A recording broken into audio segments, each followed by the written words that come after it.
Hello friends, today we will learn ecosystem ecology. The ecosystem concept.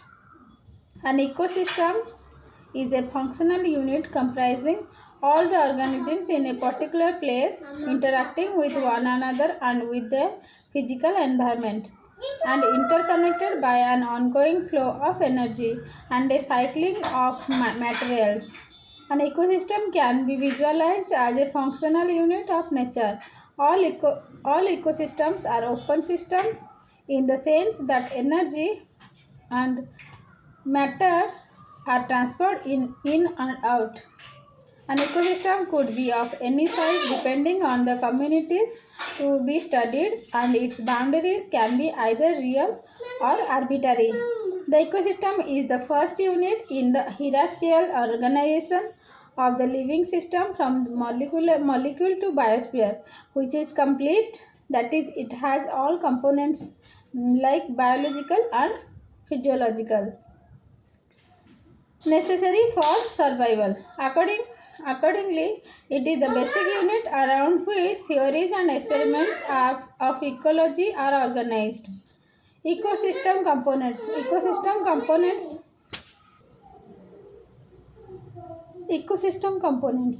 Ecosystem consists of various non-living, abiotic, living, and biotic components. The biotic components of an ecosystem include various physical and chemical factors. The physical factors having the greatest effect on the ecosystem are light, temperature, participation, air, soil, fire, and water. However, the chemical factors are pH, salinity, nutrient content, moisture content, amount of toxic substances, and level of dissolved oxygen. Organisms that make up the biotic component of an ecosystem are usually classified as autotrophs and heterotrophs based on how they get their food or organic nutrients they need to survive. Now come to autotrophs. Autotrophs are organisms that can manufacture the organic compounds they need as nutrients from simple or inorganic compounds obtained from their environment. They are the ultimate sources of organic compounds for all non-autotrophic organisms, and for this reason, biologists refer to autotrophs as the producers of the biosphere. There are two kinds of autotrophs: photoautotrophs and chemoautotrophs. Most autotrophs are photoautotrophs and make their organic nutrients they need through photosynthesis. In most terrestrial ecosystems, green plants are the primary producers. In aquatic ecosystems, most of the primary producers are phytoplankton, consisting of various species of floating and drifting bacteria and protists. Some autotrophs, mostly specialized bacteria, can extract inorganic compounds from their environment and convert them into organic nutrient compounds without using sunlight. These autotrophs are called chemoautotrophs. Now come to heterotrophs. Heterotrophs are organisms which cannot synthesize the organic nutrients they need and get them by feeding on the tissues of producers or other consumers. Fungi, animals, and most bacteria are heterotrophs. Heterotrophs can be classified into two types, that is, consumer and decomposer. Consumers are organisms such as animals that feed on producers and other consumers. There are several classes of consumers depending on their food sources. Herbivores that feed directly on plants. Carnivores feed on animals. Omnivores eat both plants and animals. And detrivores that eat detritus. Detritus are the dead bodies and waste product of living and once living organisms or simply decomposing organic material. Earthworms are a well-known example of detrivores, also known as detrivores or detritus feeders, eating rotting plant leaves and other debris. Some detritus feeders such as dung beetles eat fishes, and consumers are also classified into primary, secondary, tertiary consumers based on feeding level or trophic level. Primary consumers feed on producers and belong to the second trophic level. The second consumers feed only on primary consumers and they belong to the third trophic level. Producers belong to the first trophic level. Some heterotrophs consume dead organic matters and doing so, carrying out the natural process of decomposition. They are known as decomposers. Both decomposers and detrivores derive nutrition from dead organic matters. The difference is that detrivores actually eat the organic matter and decomposers secrete enzymes to digest the organic matter and then absorb the resulting molecules like bacteria and fungi. Now come to some commonly used terms like phagotrophs. A phagotrophs means a heterotrophic organism that obtains nutrients through the ingestion of solid organic matter. Osmotrophs. Osmotroph means a heterotrophic organism that obtains its nutrients by absorbing organic matter present in solution. Parasite, a heterotrophic organism that obtains its nutrients from living biomass. Saprotrophs, a heterotrophic organism that obtains its nutrients from non-living organic matter, usually dead and decaying plant or animal matter, by absorbing soluble organic compounds. Now come to ecosystem function. All biological entities require matter for their construction and energy for their activities. This is true not only for the individual organism but also for the population and communities that they form in nature. Ecosystems normally include primary producers, decomposers, and detrivores, a pool of dead organic matter, herbivores, carnivores, parasites, plus the physiochemical environment that provides the living conditions and acts both as a source and a sink for energy and matter. The key functional aspects of ecosystem are productivity and energy flow, nutrient cycle, decomposition, water dynamics. Now come to productivity. The rate of biomass production per unit area is called productivity. The primary productivity of a community is the rate at which biomass produced per unit area by plants, the primary producers. The term primary indicates that we are concerned with the first trophic level in the system. It can be expressed either in the unit of energy, that is joules per meter square per day, or day organic matter, that is kg per kg per hectare per year, or carbon. Carbon is example gram per cm per year. The total fixation of energy by photosynthesis is referred to as gross primary productivity, that is GPP. The proportion which remains after respiration losses in the plant is termed net primary productivity. Thus, the difference between GPP and respiration is known as net primary productivity. NPP represent the actual rate of production of new biomass that is available for consumption by heterotrophic organism. An ecosystem NPP should be confused with the standing crop.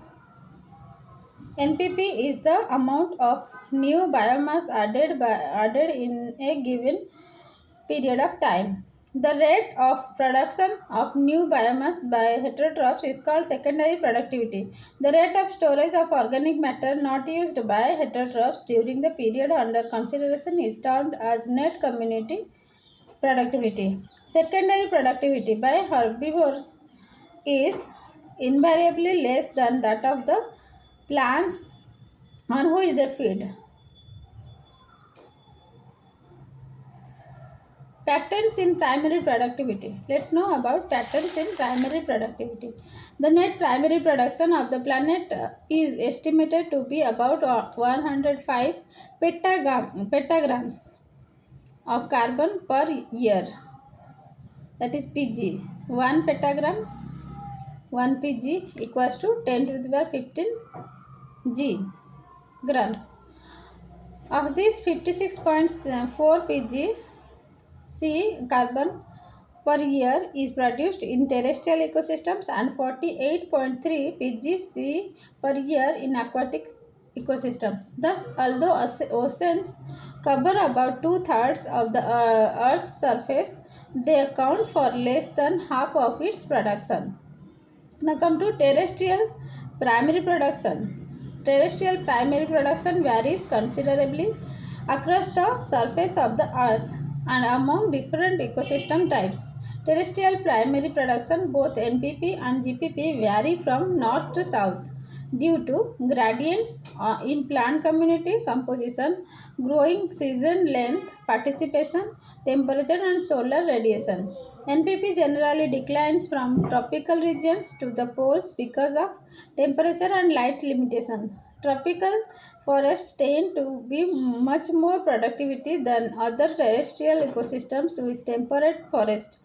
Tropical savanna, croplands, and boreal forest all exhibiting middle levels of primary production. Desert and tundra biomes, limited by participation and temperature respectively, contain the least productive ecosystems.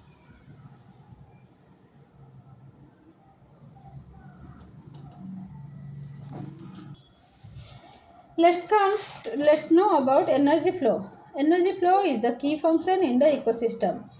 The storage and expenditure of the energy in the ecosystem is based on two basic laws of thermodynamics. The first law of thermodynamics states that when energy is converted to one form to another, energy is neither gained or lost. The first law is also called the law of conservation of energy. The second law of thermodynamics states that every transformation results in a reduction of the free energy of the system. Energy transformation cannot be 100% efficient. That is second law. The operation of an ecosystem is consistent with the law of thermodynamics that deal with the relationship between energy and matter in a system. First, we can account for the total energy input to an ecosystem in budgetary fashion. This is consistent with the first law of thermodynamics. Energy may change from but not amount. But as the energy moves through an ecosystem, it does change form ultimately to heat, which is not directly usable by the system. Thus, the system tends to run down, dissipating its energy and losing its organized structure. This is the nature of the second law of thermodynamics, a tendency toward maximum disorganization of structures and maximum dissipation of usable energy. General principles of energy flow. The behavior of energy in ecosystems is referred to as energy flow because energy transformations are directional in contrast to the cyclical behavior of nature nutrients. The conversion of solar solar radiation to chemical energy by photosynthesis is the starting point of energy flow within ecosystems. Solar energy is transferred from the radiant to the chemical form in photosynthesis and form the chemical to mechanical and heat forms in cellular metabolism. This conversion and sequences are fundamental to the energetic of organisms and ecosystems as energy passes into and through producers to and through consumers and decomposers. Only about 1 to 5% energy of incident radiation or 2 to 10% of PAR, that is photosynthetically active radiation, is actually captured by the photosynthetic process, and the remaining portion is dissipated. Since the simultaneously occurring respiratory processes are energy consuming and use a part of the photosynthetic again, the net capture of energy is reduced to only 0.8 to 4% of the incident total radiation. Only the energy captured in net productivity of producers can be used by other trophic levels. Now come to autotroph and detritus based ecosystem.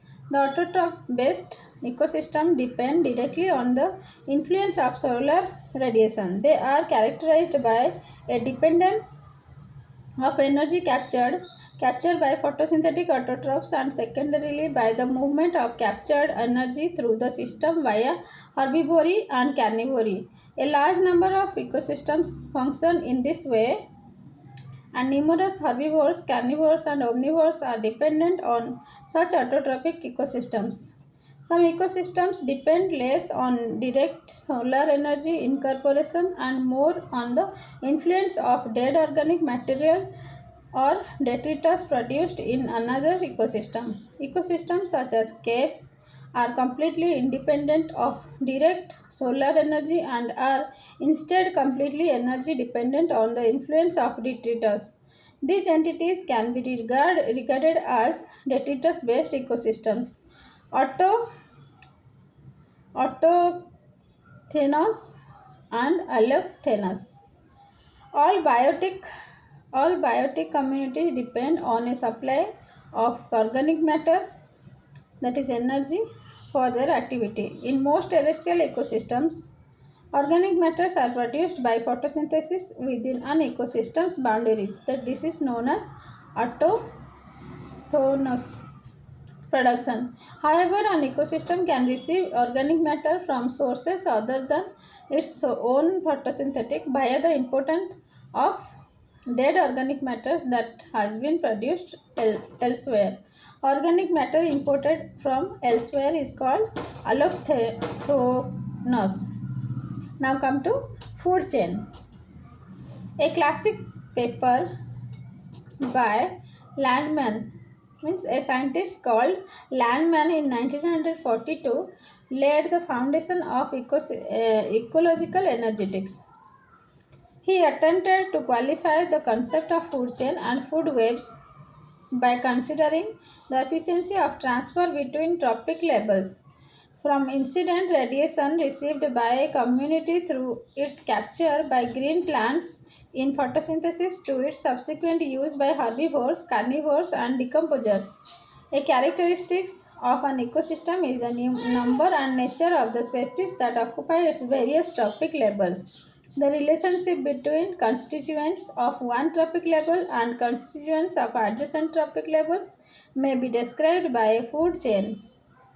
A food chain shows the movement of energy through a system by indicating the path of food from a producer to a final consumer. In general, food chains have 3 to 5 trophic links with 15 to 20 species. The length of food chain also may reflect the physical characteristic of a particular ecosystem. A harsh Arctic landscape has a much shorter food chain than a temperature or tropical one.